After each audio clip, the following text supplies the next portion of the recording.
आप देख रहे हैं कशिश न्यूज और आपके साथ मैं हूं दीपक शर्मा। बुलेटिन की शुरुआत करेंगे इस समय की बड़ी खबर के साथ। पहली परीक्षा में सम्राट चौधरी पास हो गए हैं। जी हां, मुख्यमंत्री बनने के बाद सम्राट चौधरी के लिए ये जरूरी था कि विधानसभा में वो विश्वास मत हासिल करें। विधानसभा में ध्वनि मत से उन्होंने विश्वास मत हासिल किया है। एनडीए को आवश्यक संख्या से कहीं ज्यादा संख्या बल के साथ इस सरकार ने ध्वनि मत से विश्वास मत हासिल किया है। सदन में इस दौरान सीएम सम्राट चौधरी ने संबोधित करते हुए सरकार का विजन रखा और विपक्ष पर जोरदार हमला भी बोला।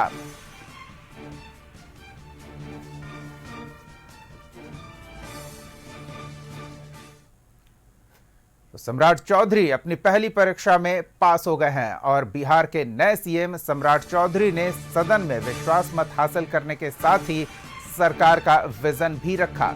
विश्वास प्रस्ताव पेश किया गया जिस पर 100 मिनट तक चर्चा हुई। इसके बाद ध्वनि मत से प्रस्ताव पास हुआ। अपने संबोधन में नेता प्रतिपक्ष तेजस्वी ने सम्राट चौधरी को निशाने पर लिया। तेजस्वी ने कहा कि बीजेपी वाले नारा लगाते थे 25 से 30 फिर से नीतीश, लेकिन नीतीश को फिनिश कर दिया। एक इलेक्टेड सीएम को सिलेक्टेड सीएम ने हटा दिया। अब सम्राट चौधरी पर विजय सिन्हा की नजर है। इस पर मंत्री विजय चौधरी ने पलटवार किया।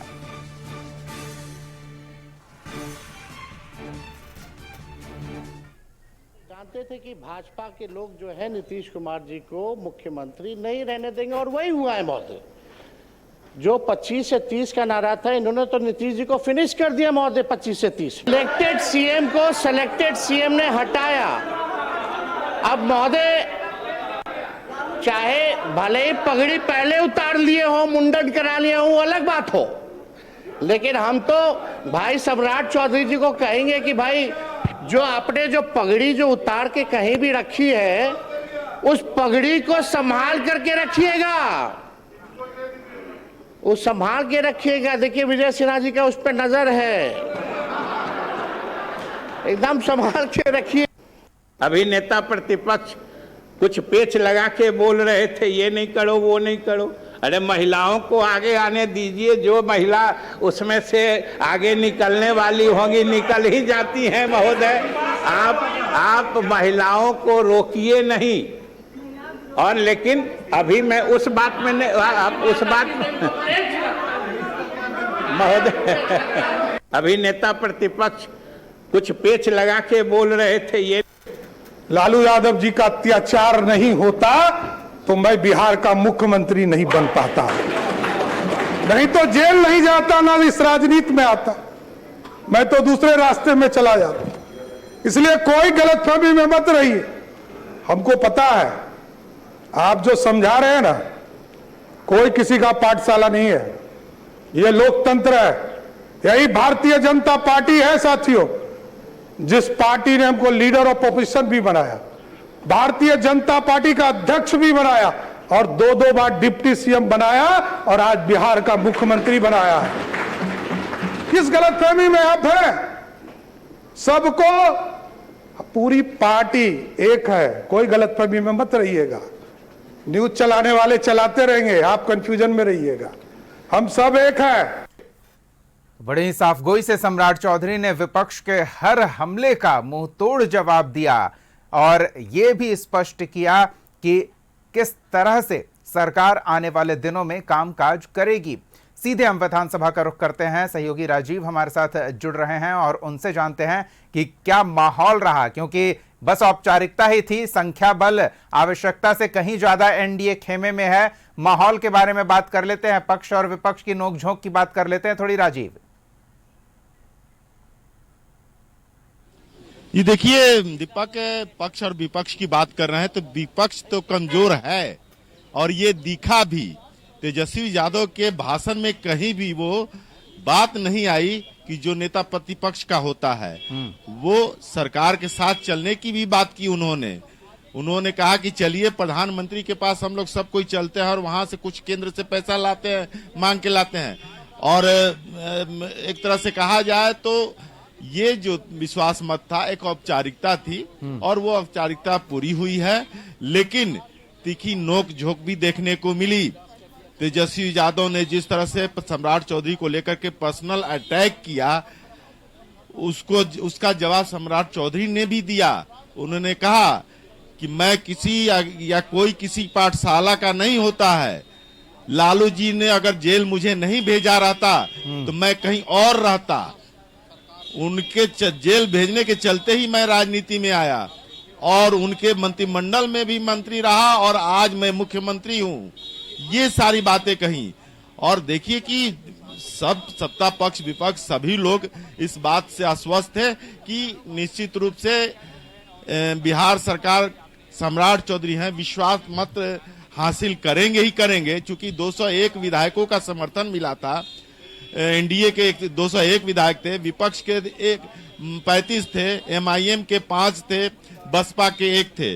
तो ये कितना भी संख्या बल देखा जाए तो एनडीए के पास पर्याप्त संख्या बल है और वो ध्वनि मत से पारित भी हो गया।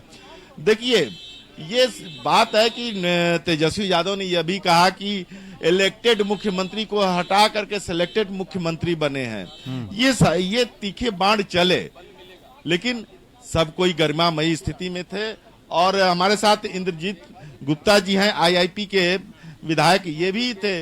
विजय सिन्हा जी के सीट को साइडलाइन कर दिया गया, ये घोर बेइज्जती थी उनकी। और ऐसा लग रहा है कि भाजपा भूमिहारों के साथ एक सधी चाल के साथ उनको नीचा दिखाने की काम कर रहे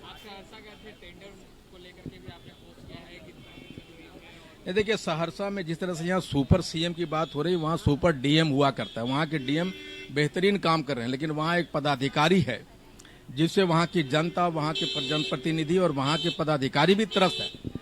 अब वो कहता है कि हम सरकारी जाति से हैं और वो सुपर डीएम बना हुआ है वहाँ। किस तरह से देखते हैं इस विश्वास मत को? मैं देखता हूं कि इस विश्वास मत में दो चीजें बड़ी नागवार गुजरी। एक कि महिला के प्रति आदरणीय विजय चौधरी जी का जो सीनियर सब सदन उनको रिस्पेक्ट करता है, उनके द्वारा निंदा प्रस्ताव लाना विपक्ष के लिए एक बेहद आज का दिन ये सही नहीं था। दूसरा ये कि श्रवण कुमार जी के द्वारा फिर लालू जी पे अटैक करना, वो सारी चीजें आज के दिन ये सही नहीं था। और तीसरा मैं देख रहा हूं कि विजय सिन्हा जी जो भूमिहार जाति से आते हैं उनको किस तरह से साइडलाइन किया गया है। और उनके जो सबसे पहला गलत काम सम्राट चौधरी जी ने किया है वो विजय सिन्हा जी के जो डिसीजन था 150 राजस्व कर्मचारी 150 या क्या उसको निलंबन का वापस लेना, ये दिखाता है कि वो भ्रष्टाचार को बल मिलेगा और एक अच्छा मंत्री जो काम करता अच्छा उसको निराशा होगी। और जनता जो इस विजय सिन्हा जी के उन फैसलों के साथ खड़ी थी, आज उनको निराशा हुआ है। ये थे आईपी गुप्ता जी जिन्होंने सदन के बात को बड़ी स्पष्टता से रखी। कुछ बातें चूंकि ये विपक्ष में है तो विपक्ष का कर्तव्य ये निभा रहे थे, लेकिन कुल मिलाकर के देखा जाए दीपक तो जो विश्वास मत है वो पहले से तय था, लेकिन विधानसभा की गरिमा में रहते हुए पर्सनल अटैक के बावजूद भी शांतिपूर्ण ढंग से। बिल्कुल राजीव, आप बने रहिए हमारे साथ। नीतीश कुमार के कार्यकाल के दौरान एक बहुत ही महत्वपूर्ण निर्णय लिया गया था और चर्चा ये थी कि नीतीश कुमार के जाने के बाद उस निर्णय का क्या होगा। लेकिन इस विश्वास मत के दौरान उनकी पार्टी की ओर से डिप्टी सीएम के पद पर आए विजय चौधरी ने जो प्रतिक्रिया दी है, हम एक बार अपने दर्शकों को वो प्रतिक्रिया सुना देते हैं और फिर इस पर थोड़ी बातचीत आपसे करेंगे। वो प्रतिक्रिया शराबबंदी के मुद्दे पर है, जरा सुनिए क्या कहा गया। इतना कहना चाहते हैं कि आप भी मानते हैं कि ये चीज गलत है, कहीं पर कोई घटना घटती है, कोई नहीं आप लोग बोलते हैं कि भाई पीते क्यों हो। जिस चीज के करने से जान जा रही है और पीने से अगर किसी की जान गई है तो ये तो इस कानून का औचित्य बताता है महोदय। और मैं बधाई धन्यवाद देता हूं मुख्यमंत्री जी को कि इन्होंने साफ साफ कहा है कि ये कानून है और आगे भी चलेगा।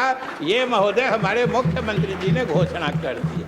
तो एनडीए की सरकार सम्राट चौधरी के नेतृत्व में, लेकिन यह स्पष्ट है कि नीतीश कुमार ने जो शराबबंदी कानून लागू किया है वो कानून है और आगे भी रहेगा। राजीव, इसको लेकर काफी चर्चा चल रही थी, तमाम कयासों को विराम मिल गया अब।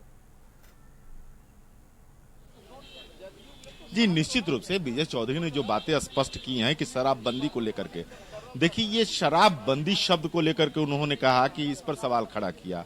तो हत्या के विरोध भी अधिनियम है, कानून है, तो हत्या बंदी हो जाती है क्या, ये तर्क था। हाँ, कोई घटना होती है ये बात सही है कि गलत है, लेकिन आप उसको जहरीली शराब से तुरंत जोड़ देते हैं बिना सोचे समझे, ये भी गलत है। उन्होंने कहा कि शराबबंदी का फैसला, ये एक रोचक वाकया आपको मैं बता देता हूं दीपक जी। उन्होंने कहा कि जब शराबबंदी का फैसला इस सदन ने लिया था तो मैं विधानसभा की कुर्सी पर था, यानी कि वो प्रेम कुमार के तरफ इंगित करते हुए बोले कि मैं वहां था।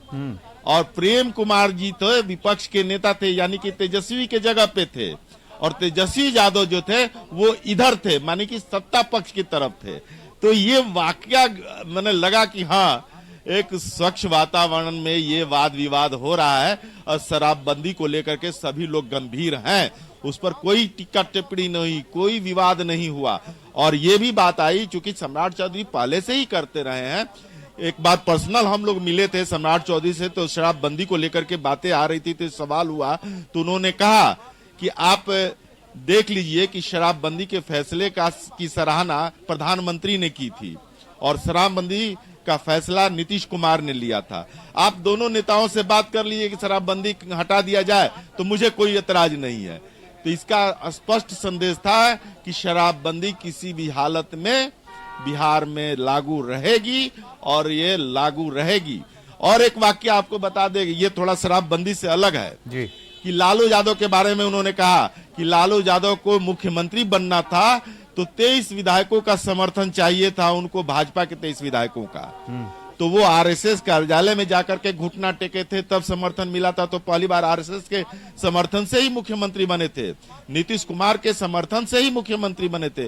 ये नहीं भूलना चाहिए विपक्ष को, लालू जी के परिवार को। गड़े मुर्दे उखाड़े गए, लेकिन आगे की कार्य योजना भी स्पष्ट की गई और उसमें सबसे खास कि जिस शराबबंदी के भविष्य को लेकर चर्चा का बाजार गर्म था, तमाम चर्चा को विराम देते हुए यह स्पष्ट कर दिया गया कि शराबबंदी आगे भी जारी रहेगी। तो औपचारिकता पूरी की गई। सम्राट चौधरी ने विश्वास मत हासिल किया। ध्वनिमत से विश्वास मत हासिल करके एनडीए खेमे ने दर्शा दिया कि उनकी ताकत क्या है। बहुत बहुत धन्यवाद राजीव इस तमाम ताजा तस्वीरों और जानकारियों के लिए।